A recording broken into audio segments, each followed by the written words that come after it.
खऱ्या अर्थानं आपल्या नेत्यानं आपल्या राज्यासाठी केलेलं काम जर पाहिलं तर अखंड देशामध्ये अनेक नेते आपण या ठिकाणी पाहिलं, परंतु एखाद्या माणसाची उंची त्याला मिळालेल्या पदामुळे वाढते, परंतु एखाद्या कार्यकर्तृत्व नेतृत्वाची उंची त्यांनी आपल्या कामाच्या जोरावर त्या पदाची उंची वाढवून ठेवली।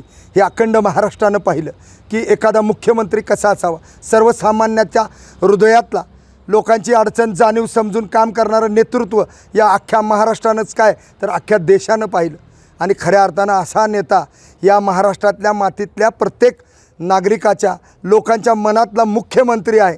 आणि खऱ्या अर्थानं आम्ही आज देखील आमच्या साहेबांना मुख्यमंत्री म्हणून आवर्जून बोलतो, कारण आमच्या मनातलं हा मुख्यमंत्री आहे आणि ह्यांच्या हयातीत कौतुक व्हायला पाहिजे ही मनोमन इच्छा गेल्या अनेक दिवसापासून होती आणि त्याच्यासाठी एक चांगला मुहूर्त आम्ही शोधत होतो।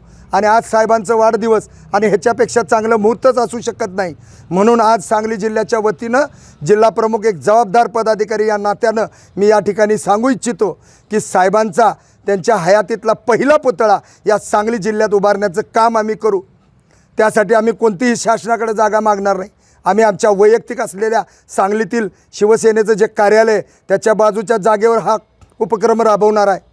आणि खऱ्या अर्थानं अशा नेतृत्वाचं कौतुक आम्ही मनापासून करणार आहे, कारण महाराष्ट्राच्या मातीत अनेक नेते झाले, परंतु गोरगरिबांची अडचण जाणून घेऊन एखाद्या आकस्मिक दुर्घटना झालेल्या ठिकाणी आपल्या जीवाची पर्वा न करता त्या ठिकाणी पोचून त्यांना मदत उपलब्ध करून देणारा हा नेता।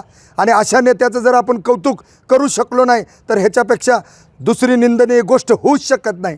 आणि ह्या सगळ्या गोष्टींची जाणीव म्हणून एक सच्चा शिवसैनिक, एक बाळासाहेबांचा सच्चा शिवसैनिक, दिघेसाहेबांचा एक सच्चा शिवसैनिक आणि माननीय एकनाथजी संभाजी शिंदे यांचा सच्चा शिवसैनिक या नात्यानं हे संकल्प या ठिकाणी करतोय।